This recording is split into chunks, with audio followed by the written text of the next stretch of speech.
The Frost and the Fire. The library of Winterborn Manor was less a sanctuary and more of a refrigerated tomb, but to Lady Meline Winterborn, it was the only place in the house that did not suffocate her. The December frost had traced fern-like patterns of ice across the tall, leaded windows, obscuring the view of the gray, heaving sky outside. Inside, the air was still and smelled of old paper and leather dust. Meline sat tucked into the window seat, her knees drawn up to her chest, a heavy woolen shawl wrapped 3 times around her shoulders. In her lap lay a copy of Newton's Optics, a volume she had filched from her father's study 3 years ago and had never returned. She wasn't reading, however. She was watching the driveway. Below, the gravel drive was a hive of frantic activity. Servants in the Winterborn livery were rushing back and forth, their breath pluming in the biting air as they unloaded trunk after trunk from a carriage that looked large enough to house a small family. It was black, lacquered to a mirror shine, and bore a crest that Meline recognized even from this distance, a wolf rampant against a storm. "The Duke," she whispered to the empty room. The arrival of the Duke of Stormhalt had thrown the manor into a state of hysteria for the past week.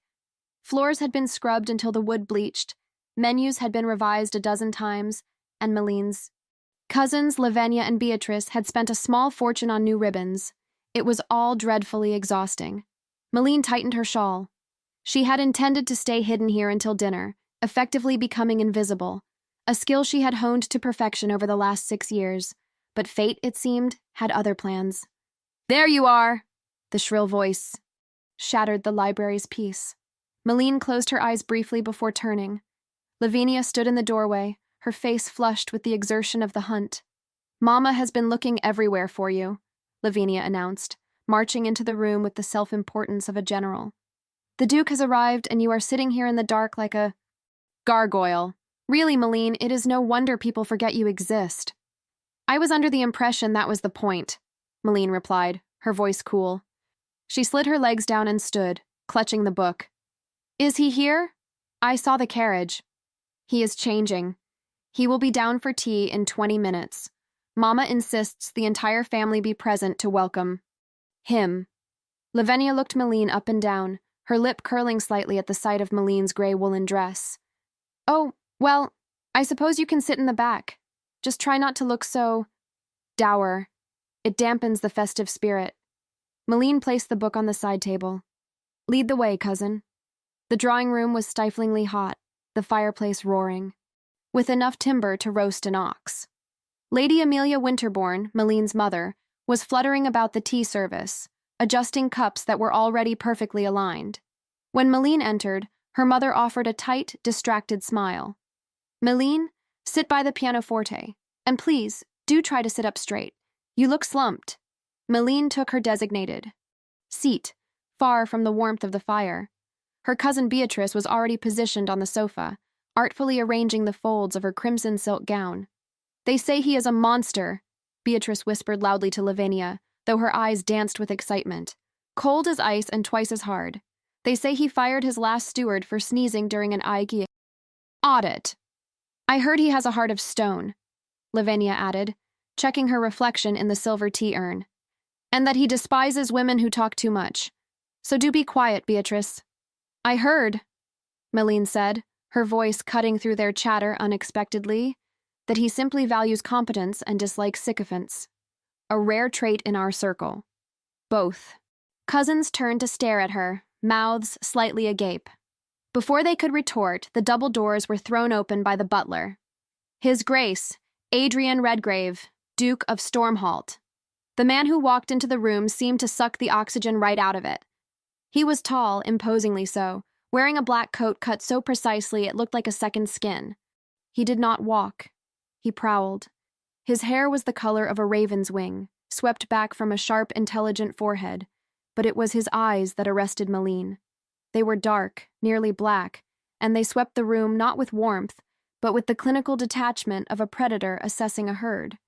He moved through the introductions with practiced, aristocratic boredom. He bowed to her mother, nodded to her father, and tolerated the curtsies of Lavinia and Beatrice. Then, his gaze landed on Meline. She was tucked in the shadows, half obscured by the piano. She did not curtsy immediately. She was studying him. He looked tired, she realized. Beneath the arrogance and the terrifying beauty, there was a tightness around his eyes that spoke of a headache and a profound irritation with the world. "And this is our daughter, Lady Meline," her mother said, her voice dropping an octave, as if apologizing for the introduction. Meline rose and executed a technically perfect, if somewhat stiff, curtsy. "Your Grace? Lady Meline?" he said. His voice was a deep baritone, rougher than she expected. He didn't move on immediately. He paused, his dark eyes narrowing slightly as he looked at her. "You are quiet, a virtue I find increasingly scarce." "Perhaps I simply have nothing to say that would interest a duke," Meline replied, the words slipping out before she could check them. A sudden, terrified silence fell over the room. Her mother looked ready to faint. Lavinia gasped. "You did not speak back to a duke." For a second, Adrien Redgrave looked stunned.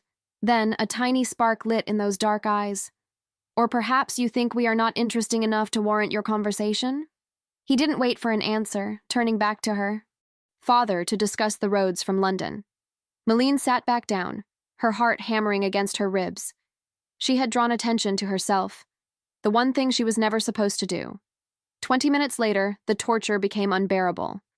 Lavinia and Beatrice had monopolized the conversation, giggling and preening, asking inane questions about the royal court. Meline could see the Duke's patience fraying. A muscle in his jaw was twitching rhythmically. "I believe I shall take some air," Meline announced, standing up abruptly during a lull in the conversation. "Meline, sit down," her mother hissed. "I have a headache, Mama. If you will excuse me." She didn't wait for permission. She turned and walked out of the drawing room with as much dignity as she could muster, listening to the silence she left behind. She hurried down the corridor, her vision blurring. It was always like this. The suffocation. The feeling of being a piece of furniture that occasionally inconvenienced people by moving. She turned the corner sharply, desperate to reach the back stairs, and slammed specifically into a wall of solid black wool. She gasped, stumbling back, but a strong hand shot out, gripping her elbow to steady her. "Careful," a deep voice rumbled. "If you flee any faster, you'll break a neck. Likely mine." Meline looked up. It was him, the Duke. I thought you were in the drawing room," she stammered, pulling her arm away from his grasp. The heat of his hand lingered on her sleeve. "I escaped," Adrien said, looking down at her. "Much like you, though I admit, your exit was more dramatic." "I have a headache" is a classic, though somewhat overused. Meline straightened her spine. "It was not a lie. The air in there is thin." "Because your cousins consume all of it," he observed dryly. Meline stared at him. A laugh bubbled in her throat, shocking her. She choked it down. "You are uncommonly blunt for a guest, Your Grace. And you are uncommonly defensive for a wallflower." He stepped closer, and the sheer size of him was overwhelming. He smelled of sandalwood, cold, air, and expensive tobacco. He wasn't looking past her as men usually did. He was looking at her, dissecting her. "Tell me, Lady Meline, do you ride?" The non sequitur threw her off balance. Yes, but I haven't in some time. I have no horse of my own." "Tomorrow, 7 a.m., meet me at the stables." "I beg your pardon?" "The stables," he repeated, as if speaking to a slow child. "I require a guide to the estate boundaries. Your father offered his bailiff, but the man has a wheeze that I find distracting. You will suffice." "I will suffice?"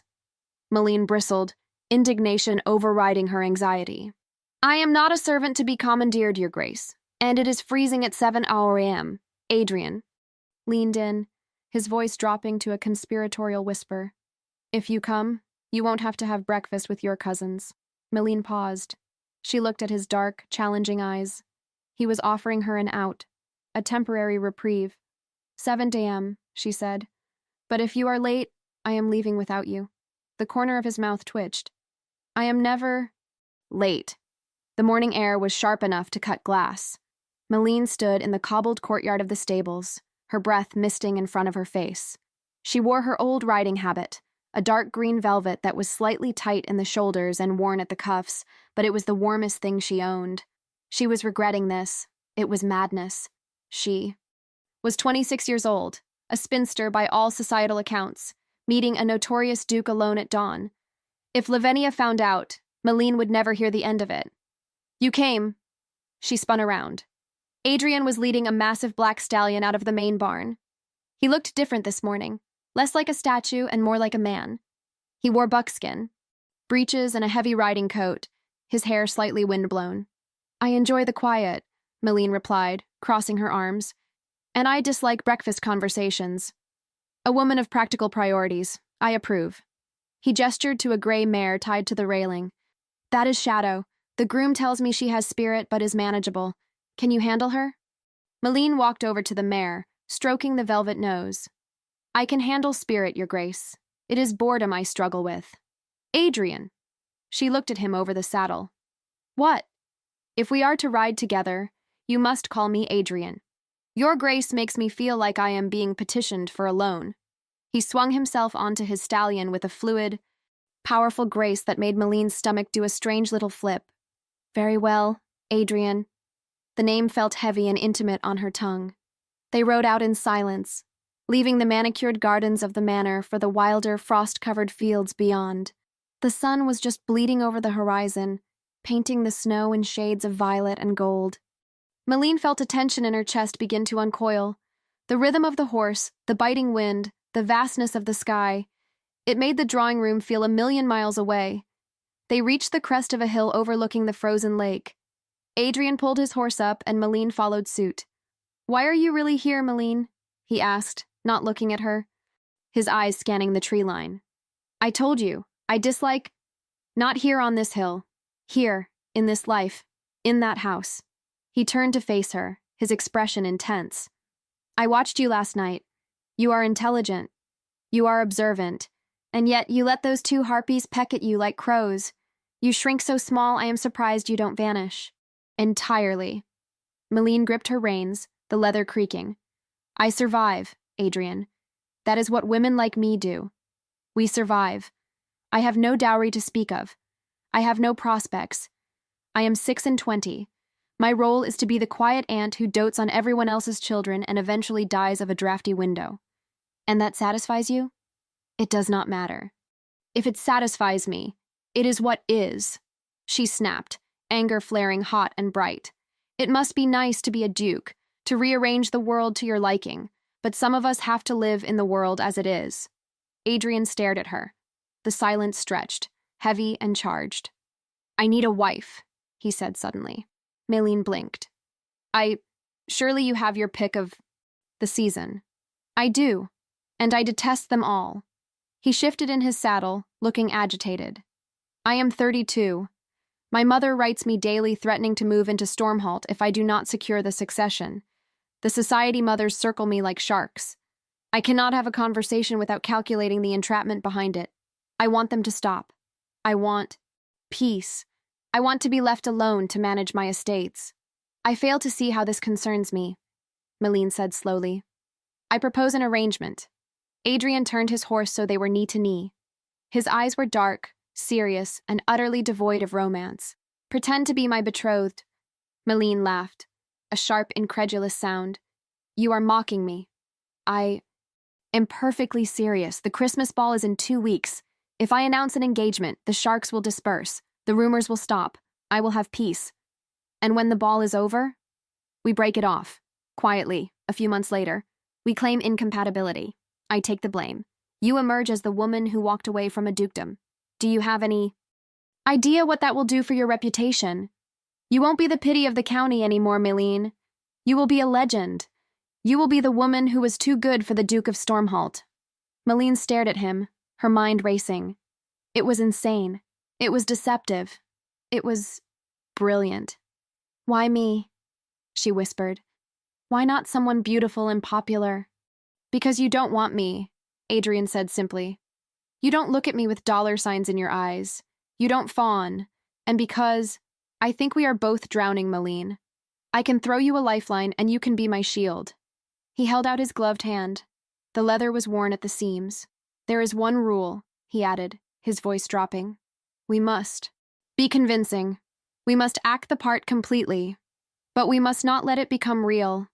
I am not a man who can offer you love, Meline. I have no heart for it. This is business. Meline looked at his hand. She looked at the frozen lake, the bleak horizon of her future, and then back at the man offering her a way to rewrite the story. Strictly business, she agreed. She reached out and took his hand. His grip was warm, strong, and terrifyingly solid. Then let us begin, Adrien said.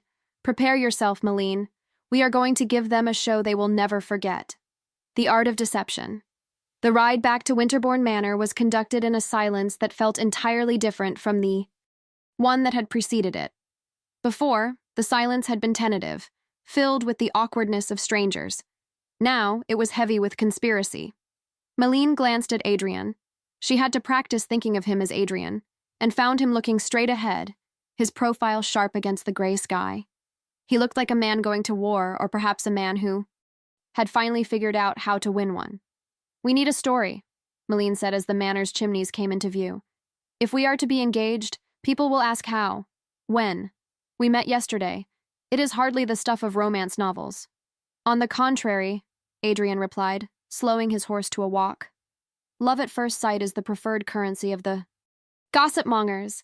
It is illogical, rash, and entirely passionate. They will eat it up. But you are known for being logical and cold. Exactly. That is why it works. You, Lady Meline, are the only woman who could thaw the Ice Duke. You bewitched me. I took one look at you across the drawing room and forgot my own name. He looked at her then, a dry, humorless smile touching his lips. It is absurd enough to be believable.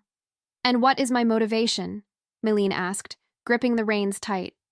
Am I dazzled by your title? No, Adrien said firmly. You are too intelligent for that. You saw the man beneath the title. You saw my hidden depths. He scoffed slightly. We shall spend the next week courting. I will monopolize your time. I will stare at you with longing across dinner tables. I will ride with you every morning. And you, I will try not to look terrified, she supplied. You will look at me as if I am the only interesting thing in the room, which, given your cousins, shouldn't be difficult.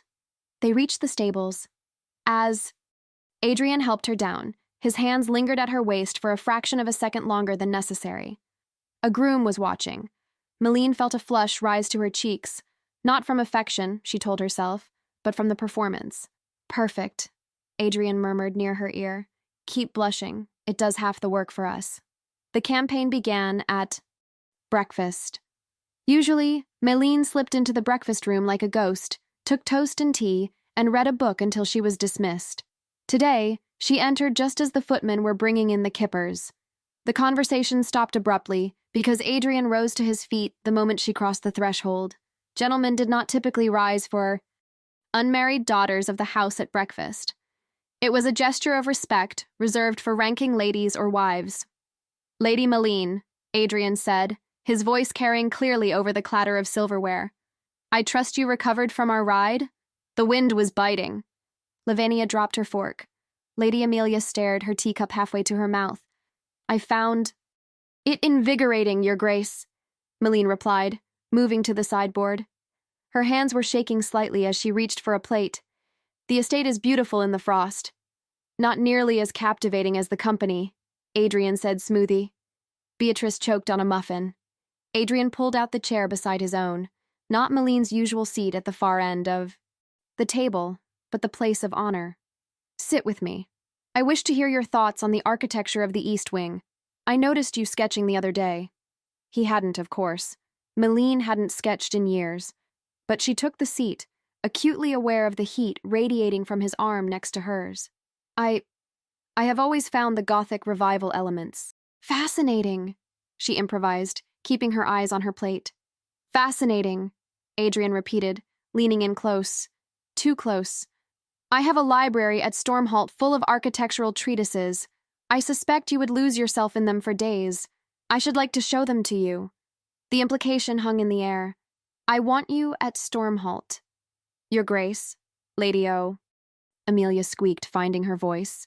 Are you planning to stay long? Until the Christmas ball, certainly, Adrien said, turning his charm on her mother like a weapon. And perhaps longer, if I can persuade Lady Meline to tolerate my presence. She has a very sharp mind, Lady Winterborn. You kept that hidden. For the rest of the meal, Adrien did not look at anyone else. He asked Meline about the books she read, the places she wished to travel, her opinions on the current political unrest in France. And Meline, buoyed by the adrenaline of the lie, found herself answering. She argued with him about poetry. She corrected him on a point of local history.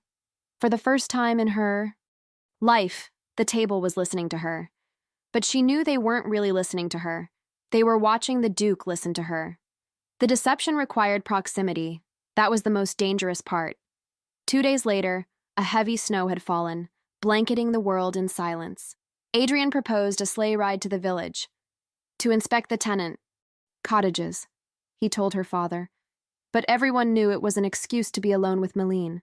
The sleigh was a small, intimate affair, drawn by 2 greys, lined with fur robes.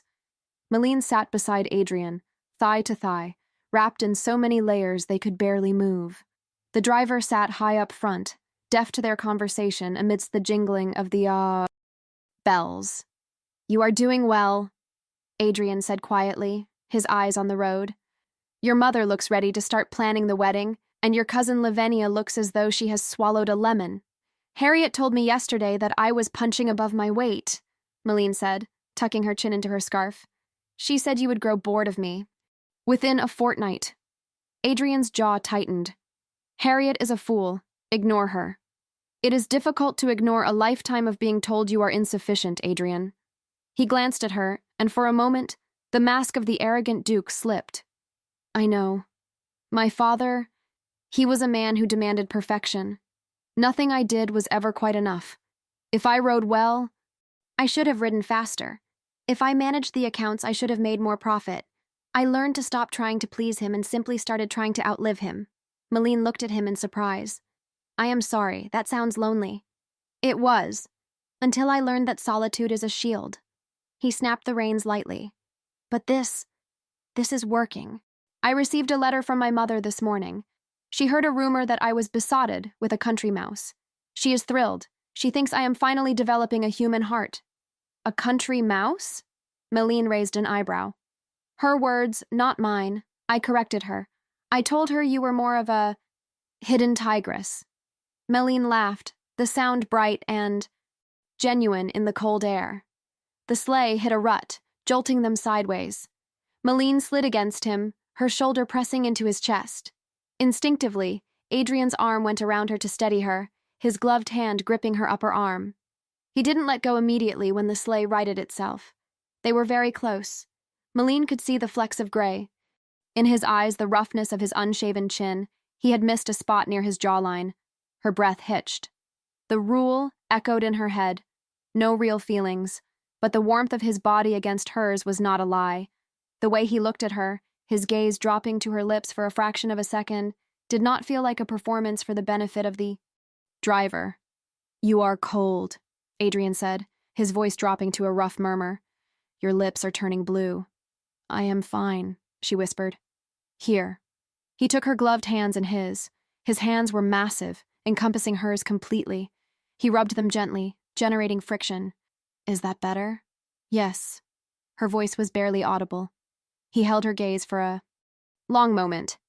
The air between them crackled, charged with something that terrified Meline.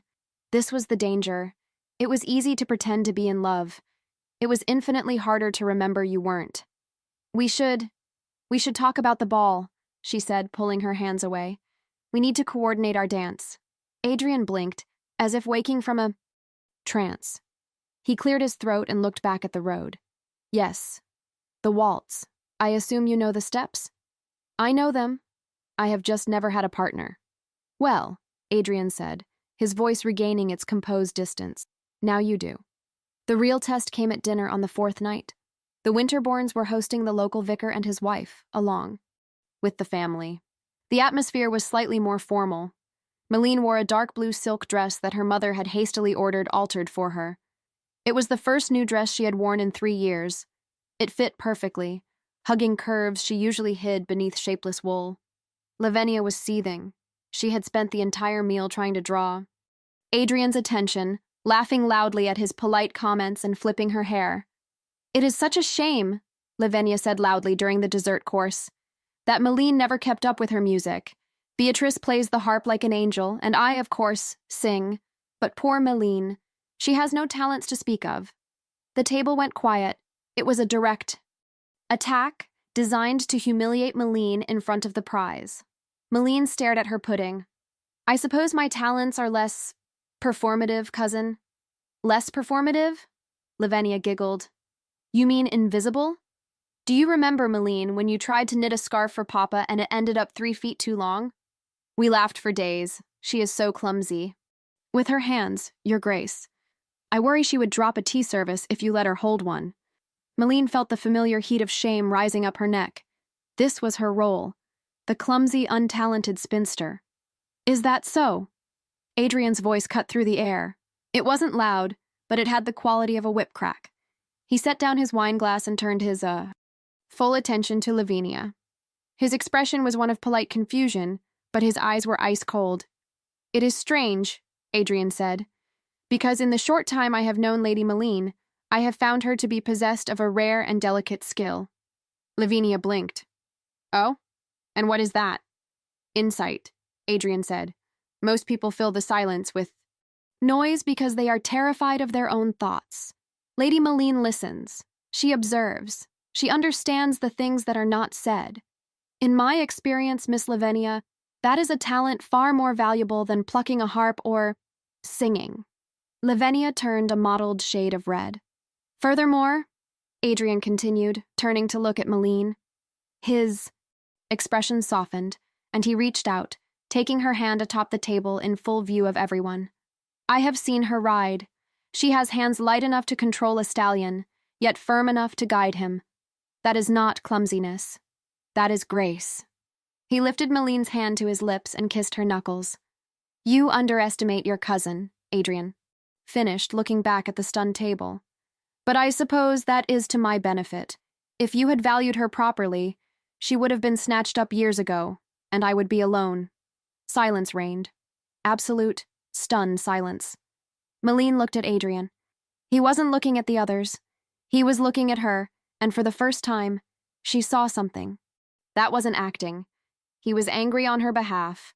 He had defended her not because it helped his cover, but because he wanted to. Her heart hammered a frantic rhythm against her ribs. Stop, she told herself. He is playing the part. He is the Duke of Stormhalt, and you are the prop. But when he squeezed her hand, she squeezed back. Later that night, the house was asleep. The wind howled around the eaves of the manor, rattling the window panes. Meline sat in her room, staring at the fire. She should be happy. The plan was working perfectly. Her father had looked at her with new respect tonight. Her mother had kissed her cheek before bed. Lavinia was cowed, but Meline felt like she was standing on the edge of a cliff. She walked to her writing desk and pulled out her journal. She dipped her pen in the ink, intending to write a recounting of the day's victory. The arrangement proceeds well, she wrote. Adrien is a convincing actor. She stopped. She looked at the word actor. Was he? When he had warmed her hands in the sleigh, was that acting? When he had decimated Lavinia with a few sentences, was that strategy? She remembered the look in his eyes when he talked about his father. The loneliness. He was a man who had built a fortress around himself, and he had invited her inside, just for a moment.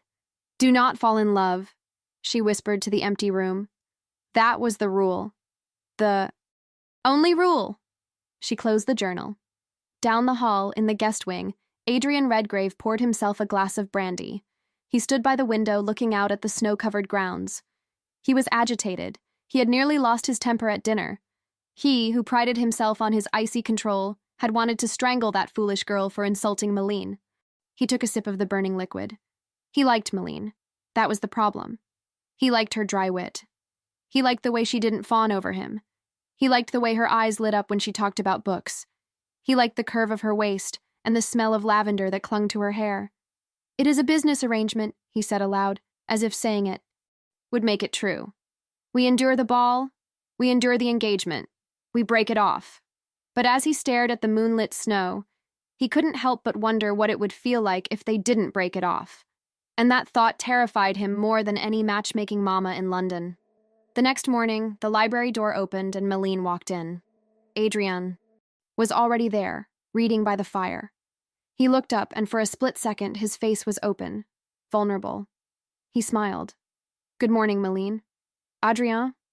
They stared at each other across the room, the air thick with unspoken words.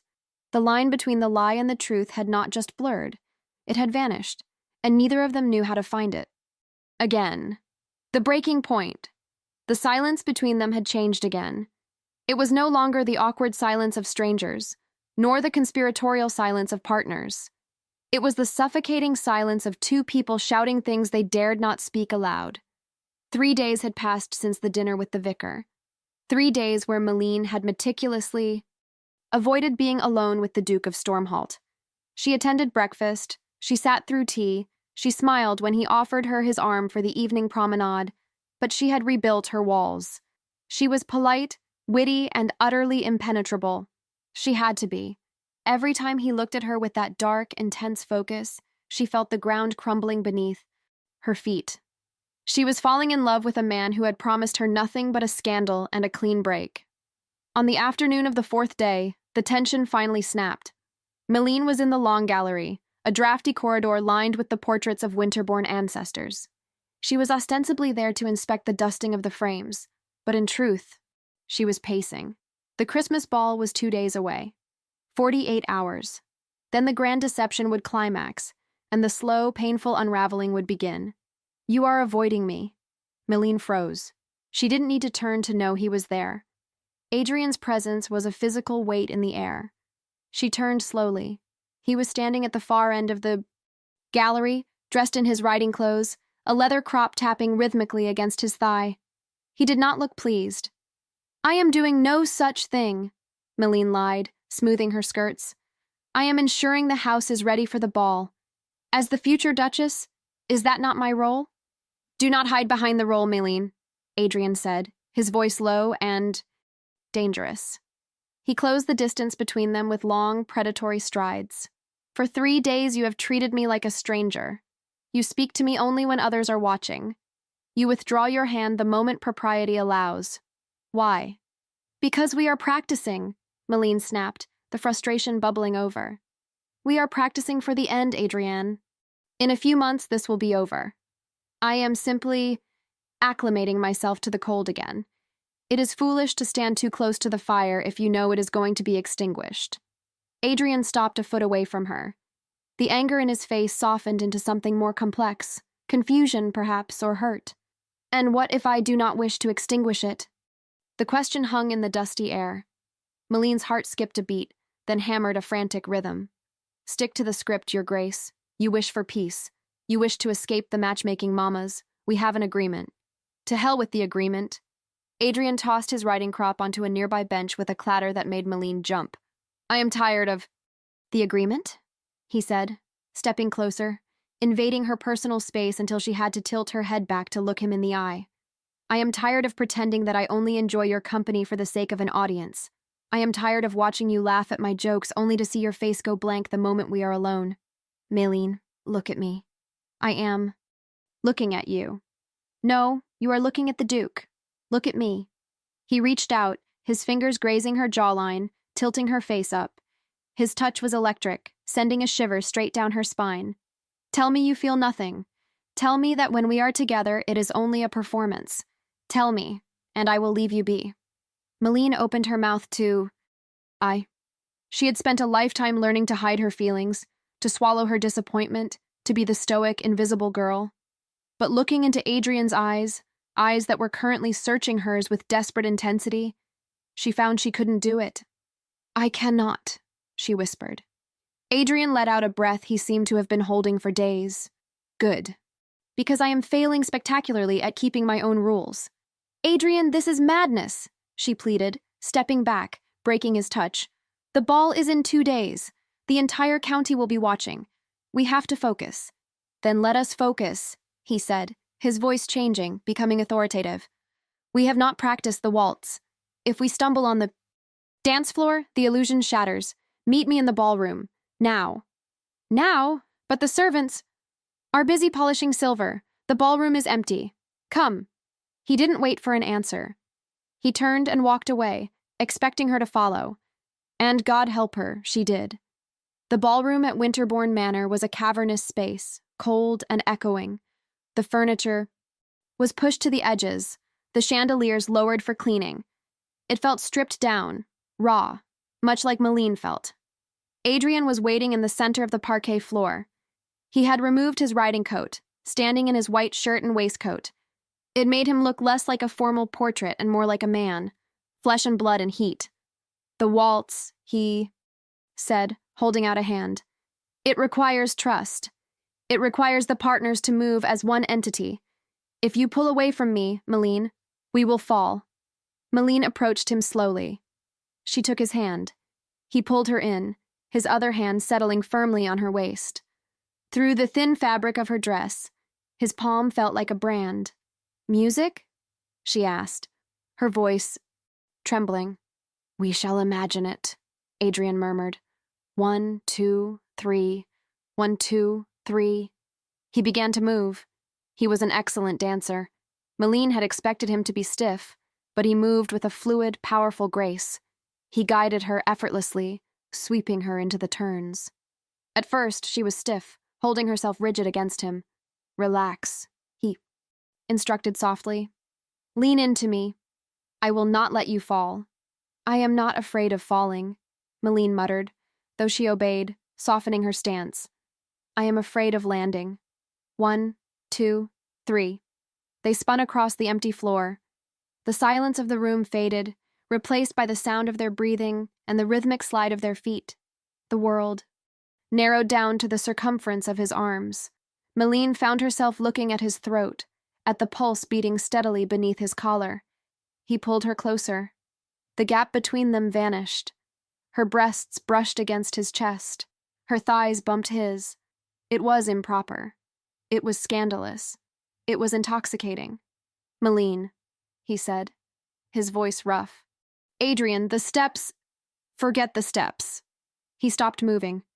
They stood in the center of the vast, silent room, locked together. He didn't let go of her waist. In fact, his grip tightened, pulling her flush against him. This isn't pretending, he said, his voice low and urgent. Not anymore. You know it. I know it. Meline stared up at him, panic, warring with desire. It has to be pretending. Adrien, please, don't do this. Why? He lowered his head, his lips hovering inches from hers. Why must we pretend to be indifferent when we are both burning? Because you are the Duke of Stormhalt, she cried out, the words tearing from her throat. She tried to push him away, but he held fast. You are a peer of the realm. You need an heiress. You need a beauty. You need someone who knows how to navigate society, not a 26-year-old spinster who hides in libraries and wears dresses 3 years out of fashion. Is that what you see? Adrien sounded angry now. Is that what you think I see? It is what everyone sees. You are infatuated, Adrien. It is a novelty. You found a mouse that talks back and you find it amusing.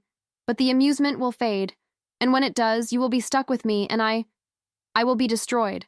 I cannot survive being your mistake. Adrien went still. The anger vanished from his face, replaced by a look of profound clarity. My mistake. He repeated slowly. He released her waist, but before she could flee, he cupped her face in both hands, holding her there.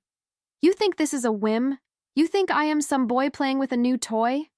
His thumbs stroked her cheekbones, wiping away a tear she hadn't realized had fallen. Meline, I have spent my life surrounded by people who want things. From me. My title, my money, my influence. They look at me and see a prize to be won. He leaned his forehead against hers. You are the first person in a decade who looked at me and saw a man. A difficult, arrogant, lonely man. You challenged me. You laughed at me. You understood me.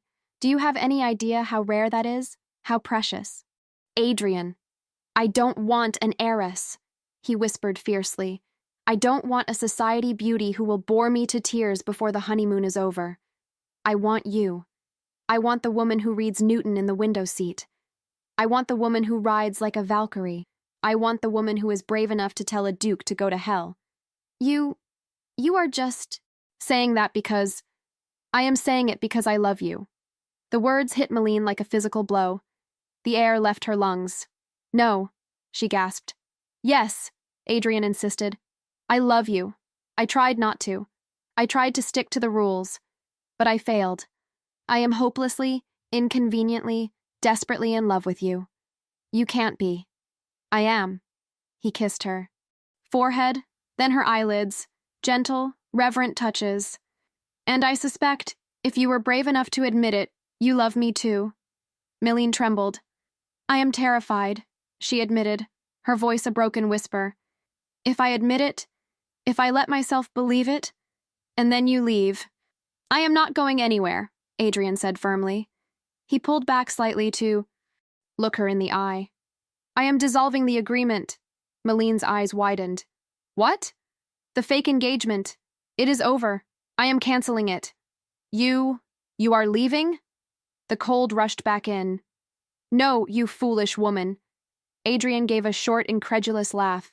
I am canceling the fake engagement so I can replace it with a real one. Tonight, after dinner, I am going to speak to your father. I am going to ask for your hand. Not for a show, not for a season. Forever. Meline stared at him. The world was tilting on its axis. Real? Real. Marriage, children, growing old at Stormhalt, me arguing with you about books and you telling me when I am being an ass. All of it. He stepped back, straightening his waistcoat, regaining his ducal composure, though his eyes were still blazing. You have until the ball to decide, Meline. I will not force you. If you want me to leave, if you truly believe you cannot be happy with me, tell me on the night of the ball and I will go. I will take the blame and you will be free. He picked up his coat from the chair where he had discarded it. But if you want me, if you want us, then dance with me. Really dance with me. He bowed, sharp and formal, and strode out of the ballroom, leaving Meline standing alone in the center of the floor, her heart beating so hard she thought it might bruise her ribs. The night before the Christmas ball, Winterborn Manor was vibrating with energy. Servants rushed through the corridors carrying garlands of holly and ivy. The smell of roasting meats and spiced wine permeated every room. Meline sat in her bedroom, the sapphire silk dress her mother had ordered hanging on the wardrobe door like a ghost. She had not slept. Adrien's words replayed in her, mind on an endless loop. I love you, real, forever. It was everything she had ever secretly dreamed of, and everything she had trained herself to believe was impossible. You look like a woman marching to the gallows, not a ball, a voice said softly. Meline looked up. Her sister, Charlotte, was standing in the doorway. Charlotte was younger, prettier, and possessed a gentle optimism that Meline had always envied. Charlotte, Meline sighed, rubbing her temples. I am in a predicament. I know, Charlotte said, coming in and sitting on the edge of the bed. The whole house knows something is happening. Lavinia says the Duke looked ready to murder someone at dinner, and you haven't eaten a crumb in 2 days. He asked me to marry him, Meline said. Charlotte smiled. I know. That was the plan, wasn't it? The fake engagement? No, Meline shook her head. He wants it to be real. He told me he loves me. Charlotte's eyes widened. She gasped, her hands flying to her mouth. Oh, Meline, that is wonderful, isn't it? Is it? Meline stood up and began to pace. Charlotte, look at me. I am me. He is the Duke of Stormhalt. He is infatuated. He is confusing lust with love. If I say yes, I am trapping him. And eventually, he will wake up and realize he is married to a plain, boring spinster and he will hate me. And that, being hated by him, would destroy me. Charlotte watched her sister pace for a moment, then spoke quietly. You are an idiot, Meline. Meline stopped and stared at her sister. Excuse me? You are the smartest person I know, Charlotte said, standing up. You read Latin, you understand politics, but you are being an absolute idiot about your own heart. Charlotte walked over and took Meline by the shoulders. You are so busy protecting yourself from pain that you are protecting yourself from joy.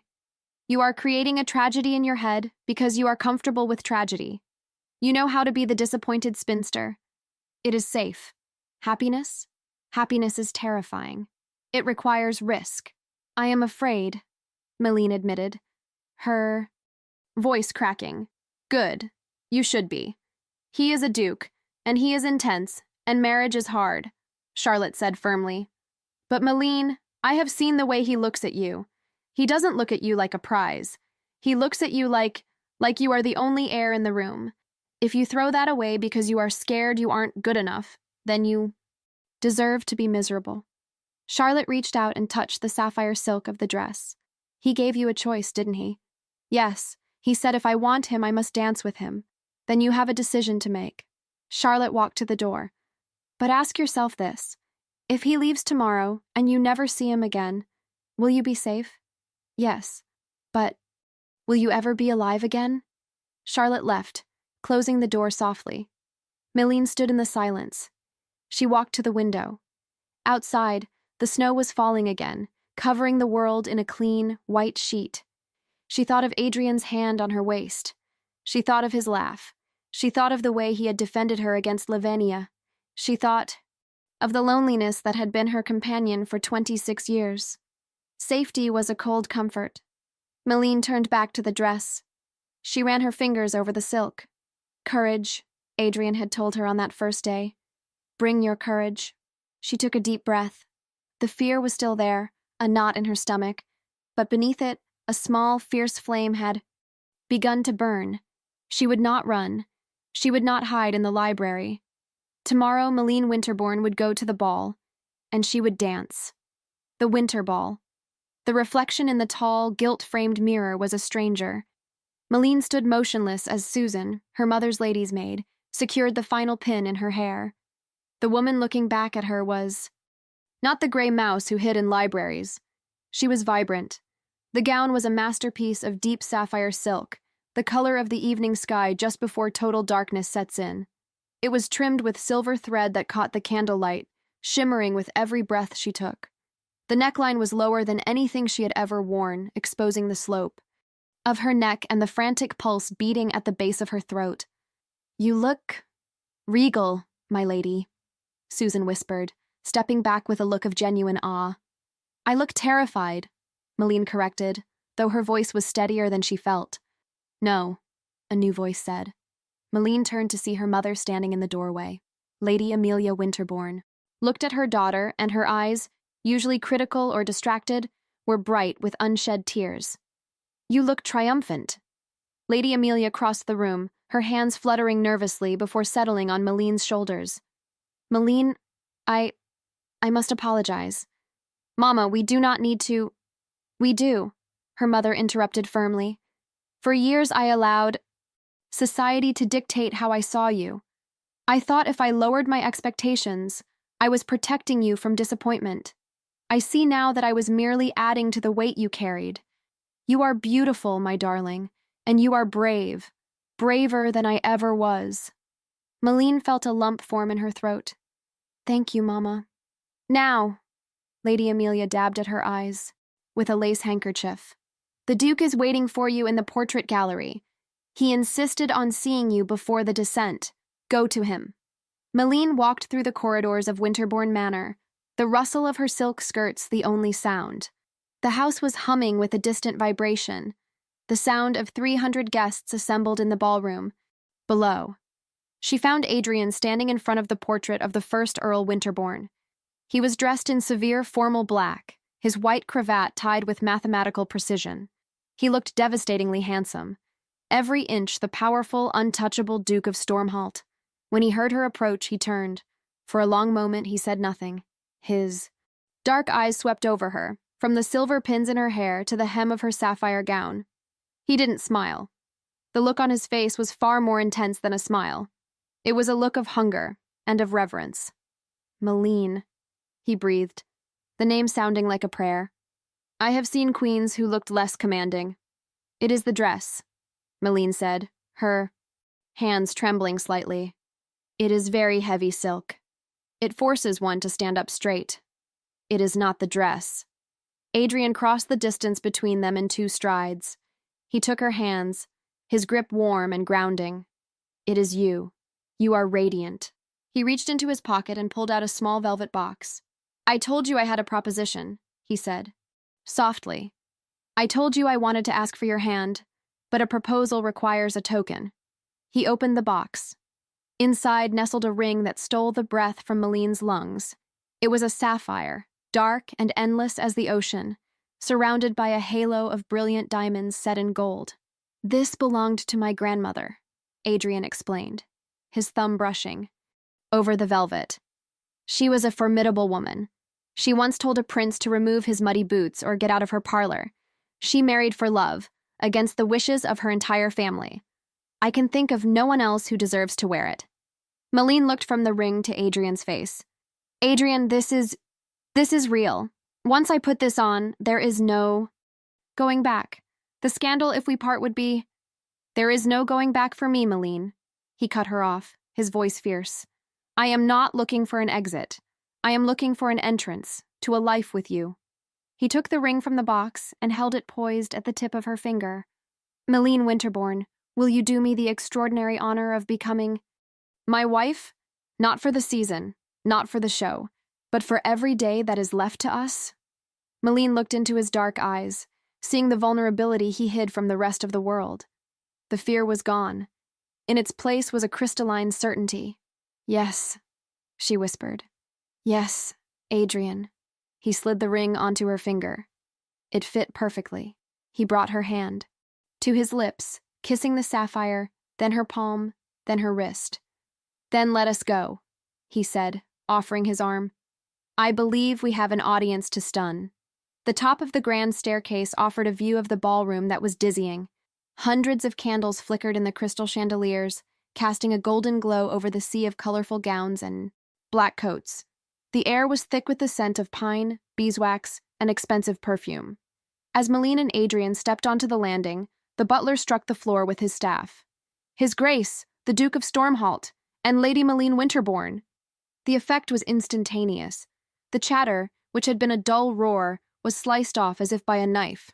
300 heads turned upward. Meline felt the weight of their gaze, the judgment, the curiosity, the shock. "Look," they seemed to say. "Look at the spinster. Look at the mismatch." She felt her knees weaken. "Head high," Adrien murmured, his voice a low rumble near her ear. "You are the future Duchess of Stormhalt. They are merely guests in your father's house. Look at them as if you are deciding which of them is worthy of your attention." Meline took a deep breath. She tightened her grip on his arm. She thought of the library. She thought of the cold ride at dawn. She thought of the sapphire on her finger. She lifted her chin. They descended the stairs together. It was a slow, majestic progression. Meline did not look down at her feet. She looked straight ahead, meeting the gazes of the people who had looked through her for years. She saw Lavinia, her mouth hanging open in an unappealing O. She saw the old dowagers whispering behind their fans. She saw the young bucks who had never asked her to dance, looking at her now with dawning appreciation. When they reached the bottom of the stairs, the crowd parted like the Red Sea, creating a wide path to the center of the room. Adrien did not lead her to the sidelines. He led her directly to the middle of the dance floor. He raised a hand, and the orchestra, which had been tuning their instruments, fell silent. "My lords, ladies, and honored guests," Adrien's voice rang out, projecting effortlessly to the corners of the room. It was the voice of a man born to command. "I stand before you tonight to correct a grave error." A ripple of confused whispering broke out. Was he going to renounce her? Was this the scandal everyone had predicted? "For years," Adrien continued, his eyes scanning the crowd with cold precision, "society has prided itself on its ability to discern value. You judge breeding, fortune, and beauty with a critical eye. And yet, for years, you have walked past the most remarkable treasure in England without sparing it a second glance." He turned to Meline, taking both her hands in his.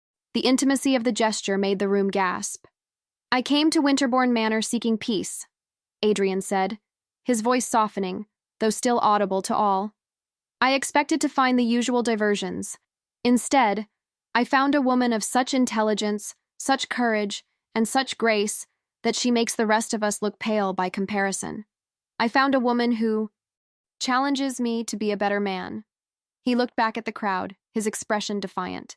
"You dismissed her because she was quiet. You overlooked her because she did not beg for your attention. I tell you now, that was your loss, and it is my eternal gain." Adrien turned to where Earl Joseph Winterborn stood, looking stunned near the fireplace. "Lord Winterborn," Adrien said formally, "I have not yet had the opportunity to ask you properly, as I wish to do so before the world. I request your permission to marry your daughter, Lady Meline. I intend to make her the Duchess of Stormhalt, though in truth I am the one being elevated by the match." The Earl blinked, tears shimmering in his eyes. He stepped forward, his voice thick with emotion. "You have it, Your Grace. You have my blessing and my gratitude. She is the pride of this house." The silence held for one heartbeat, two, and then thunderous applause erupted. It wasn't the polite applause of etiquette. It was the shocked, delighted applause of a crowd witnessing a fairy tale. Adrien didn't look at the crowd. He looked at Meline. "Dance with me," he commanded softly. The orchestra struck up the opening notes of a waltz, the very same waltz they had practiced in the empty room. Adrien swept her into his arms. This time, there was no hesitation. Meline moved with him, light as a feather, her sapphire skirt swirling around them in a cloud of blue. They spun across the floor, the only moving figures in a room of statues. "You told them," Meline whispered, looking up at him. "You told them I was a treasure." "I merely stated a fact," Adrien replied, his eyes dancing with triumph. "I find I enjoy proving people wrong. Look at them." "Meline, look at their faces." Meline risked a glance. The faces around the room were no longer mocking. They were envious. They were awed. "They are staring," she said. "Let them stare." Adrien tightened his hold on her waist. "Let them see what love looks like." As the waltz continued, other couples began to join them, but Meline barely noticed. She was lost in the gravity of Adrien's gaze. For the first time in her life, she wasn't hiding. She was burning bright, right in the center of the world, and she wasn't afraid. When the music ended, they were breathless. Before they could retreat, however, a figure approached through the crowd. It was Lavinia. Meline stiffened. She expected a snide remark, a backhanded compliment, something to pop the bubble of happiness. Adrien shifted slightly, positioning himself between Meline and her cousin, a silent warning. But Lavinia looked small. Her usual haughty expression was gone, replaced by something that looked uncomfortably like shame. "Your Grace," Lavinia curtsied low to Adrien, then turned to Meline. She hesitated, looking at the magnificent sapphire ring, then up at Meline's face. "Cousin." "Lavinia," Meline said calmly. Lavinia twisted her fan in her hands. "I wish to offer my congratulations. The match is extraordinary." "Thank you." "I also." Lavinia swallowed hard, glancing at the people watching them. "I suppose I must admit that I was wrong. I said you had no talents. It seems your talent was simply waiting for a prize worthy of you." It was a clumsy apology, wrapped in vanity, but it was an apology nonetheless. Meline looked at the cousin who had tormented her for years. She saw the jealousy, yes, but she also saw fear, the fear of a woman who realizes she has bet on the wrong horse and lost. Meline could have crushed her. She could have made a witty, cutting remark that would have humiliated Lavinia in front of the Duke. But Meline looked at Adrien, felt the warmth of his love, and realized she had no need for revenge. She was too happy to be cruel. "Thank you, Lavinia," Meline said gently. "I hope you find a happiness equal to mine one day." Lavinia looked shocked by the kindness. She nodded, mute, and backed away into the crowd. "You are too good for them," Adrien murmured, pressing a kiss to Meline's temple. "I would have had her thrown into the snow." "That is why you have me," Meline smiled. "To temper your storms." "Your Grace." "Adrien," he corrected. "Always Adrien to you." The evening wore on, a blur of congratulations, toasts, and champagne. Meline danced with her father, who cried on her shoulder. She danced with neighbors who suddenly remembered they had always found her delightful. She was the sun, and the entire county was revolving around her. But as the clock ticked toward midnight, Meline felt a tug on her hand. "I am done sharing you," Adrien whispered. "We cannot leave," Meline whispered back. "It is our engagement ball. We are the guests of honor. We can do whatever we please. And what I please is to take my fiancé away from this noise." He led her not to the stairs, but to the side. door that led to the servants' corridor, the same path she had used to escape the drawing room the night they met. They retrieved their cloaks, stealing away like thieves in the night. The cold air outside was a shock, cleansing the perfume and sweat of the ballroom from their lungs. The Duke's carriage was waiting, the horses stamping in the snow, their breath rising in plumes of steam. Adrien lifted Meline into the carriage with ease, then climbed in after her, signaling the driver. As the carriage lurched into motion, pulling away from the lights and music of Winterborn Manor, the silence of the winter night wrapped around them.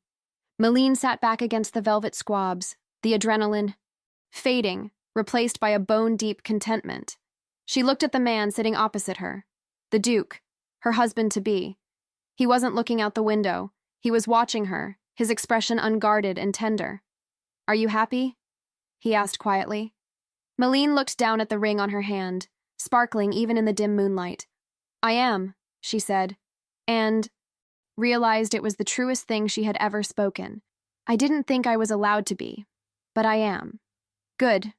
Adrien reached across the space, taking her hand. He pulled her gently until she moved from her seat to sit beside him, tucking her under his arm. "Because we have a long journey ahead of us, Meline, and I intend to spend every mile of it, making sure you never feel invisible again."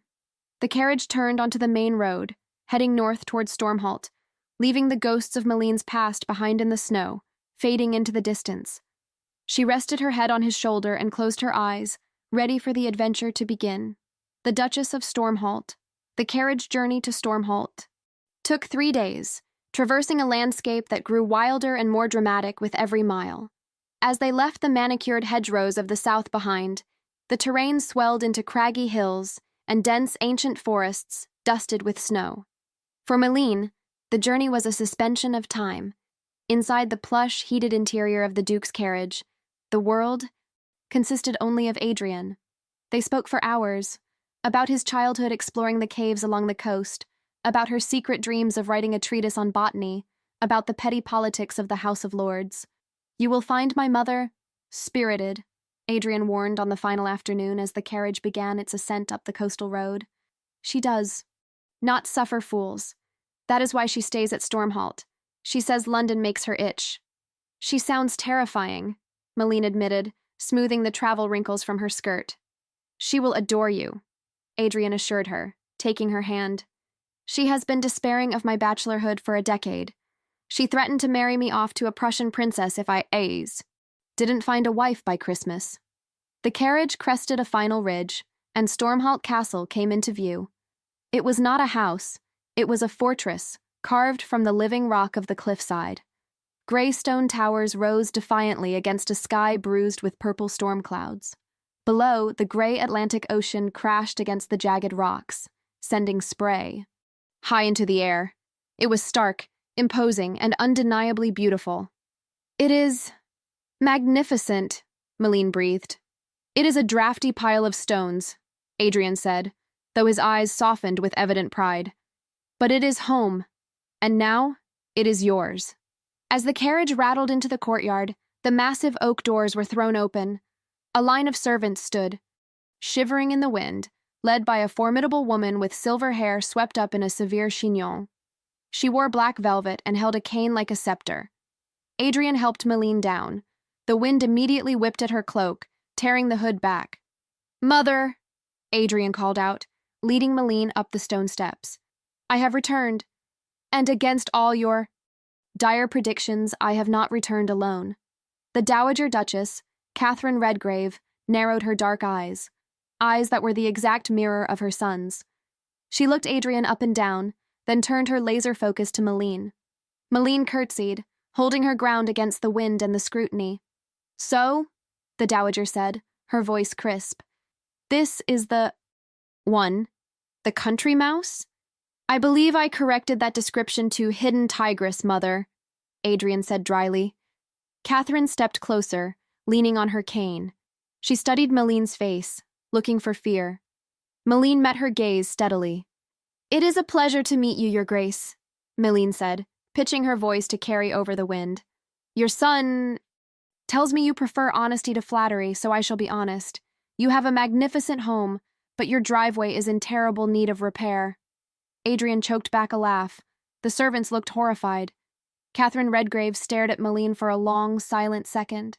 Then a smile broke across her face, transforming her severe features into something warm and welcoming. "She speaks," Adrien declared, delighted. "And she criticizes. Oh, thank heavens. The last girl he brought here cried because the wind was too loud." She extended a gloved hand. "Welcome home, Meline. Come inside before we all freeze to death. You must tell me exactly how you managed to drag my stubborn son to the altar."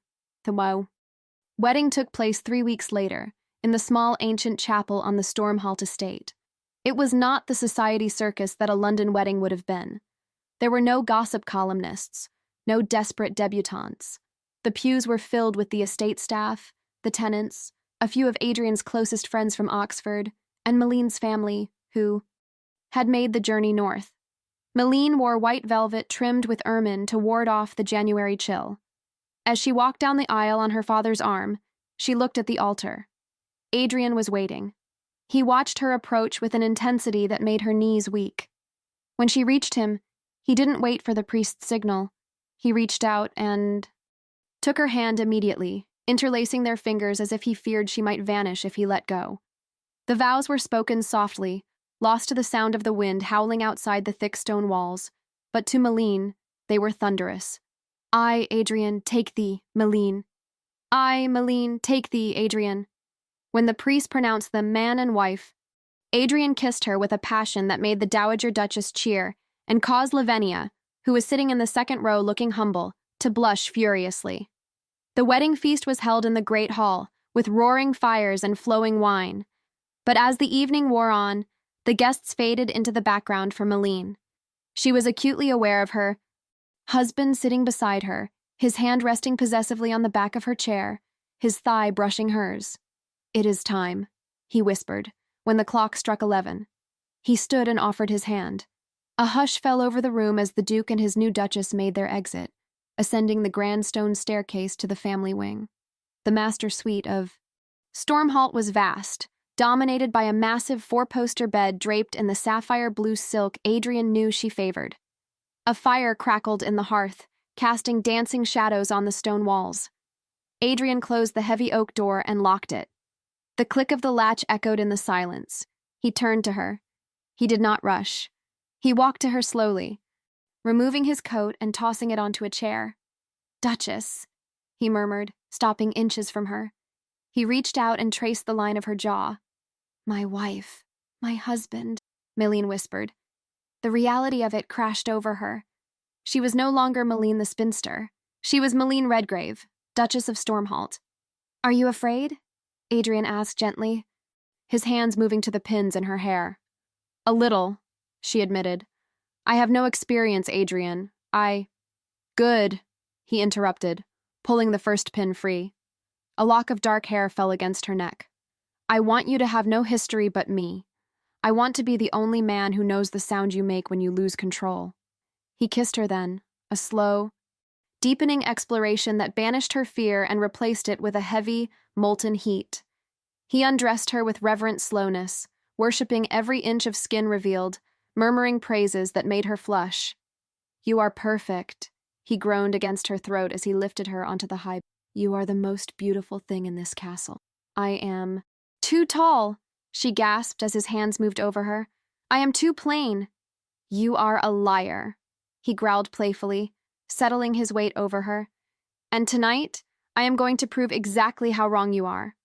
When they finally came together, there was no more acting. There were no more walls. There was only the raw, undeniable truth of two lonely souls, colliding and finding their missing halves. Meline held on to him as the storm raged outside, anchoring herself to the man who had seen her when she was invisible, and who now loved her with a ferocity that could weather any storm. 3 years later. The June sun was warm on the cliffs of Stormhalt. The heather was in full bloom, painting the rugged landscape in swaths of purple and gold. Meline sat on a blanket spread beneath the shelter of a wind-twisted oak tree, a book lying forgotten in her lap. She wasn't reading. She was watching the chaos unfolding in the grass. "Papa! No, I am a dragon!" A small boy with unruly black curls and eyes the color of the sea was running in circles, brandishing a stick. Dragons do not run from knights, Adrien shouted, chasing after him. The Duke of Stormhalt, a peer of the realm and one of the most powerful men in England, was on his hands and knees, roaring like a lion. Roar! Thomas Redgrave, aged 2.5, shrieked with laughter and threw himself onto his father's back. Adrien collapsed into the grass, feigning defeat. I am slain! The dragon has bested me. Thomas giggled, patting Adrien's face with chubby hands. Mama, I got him. I see that, Meline called out, smiling until her cheeks hurt. You are a very fierce dragon, Thomas. Adrien rolled over, capturing his son in a tickle attack that elicited more squeals, before standing up. He scooped Thomas onto his hip and walked over to the blanket, his hair mussed and grass stains on the knees of his breeches. He dropped down beside Meline, depositing Thomas into her lap. He gets his energy from your mother, Adrien complained, leaning over to kiss Meline's cheek. She was teaching him how to fence with a spoon at breakfast. He gets his stubbornness from you, Meline countered, smoothing Thomas's curls, and his inability to accept defeat. I accept defeat perfectly well, Adrien said, resting his head on Meline's shoulder. I surrendered to you, didn't I? You call that a surrender? I seem to recall you negotiating terms quite aggressively. Adrien laughed, the sound deep and rich. He looked at her, his eyes crinkling at the corners. The lines of exhaustion and loneliness that had defined his face when they first met were gone, smoothed away by 3 years of happiness. Are you happy, Meline? He asked, as he often did. It was his favorite question. Meline looked out at the ocean, glittering in the sunlight. She thought about the letters she had received from Charlotte, who was now married to a baron and very happy. She thought about the library she had restored in the castle, where she spent her mornings writing her botanical journals. She thought about the village school she had opened, and the way the tenants tipped their hats to her with genuine respect, not fear. She looked at her son, who was currently trying to eat a dandelion, and she looked at her husband. I have news, she said softly. Adrien pulled back to look at her. Oh, is the roof leaking again? Meline took his hand and placed it on her stomach. It was still flat, hidden beneath the muslin of her summer dress, but she knew the change was there. The dragon is going to have a partner, she whispered. Around Christmas. Adrien went perfectly still, his hand splayed over her stomach, the warmth seeping through the fabric. He looked at her face, searching for confirmation. Truly? His voice cracked. Truly. Adrien let out a whoop of joy that startled a flock of seagulls into the air. Thomas clapped his hands, thinking it was a new game. Adrien pulled Meline into his arms, burying his face in her neck. Another one, he murmured. Meline, you give me everything. I have done nothing to deserve this. You found me, she said, running her fingers through his hair. When I was hiding in the corner, you found me. Adrien pulled back and kissed her, deep and slow, ignoring the fact that they were in the middle of a field and their toddler was hitting him with a dandelion. Remember the rule? He whispered against her lips. The one we made in the stable? Pretend to be engaged, Meline recited, but do not fall in love. Worst rule ever made, Adrien said. Agreed, Meline smiled, leaning her forehead against his. I am very glad we broke it. Me too, my love, me too. As the sun began to dip toward the horizon, casting the castle in a golden glow, the Duke and Duchess of Stormhalt gathered their things. Adrien hoisted Thomas onto his shoulders and took Meline's hand. Together, they walked back toward the fortress that was no longer a tomb, but a home filled with light, noise, and an abundance of love. And Meline Winterborn, the wallflower who had once wished to be invisible, walked with her head high, grateful for every moment she was seen. The end.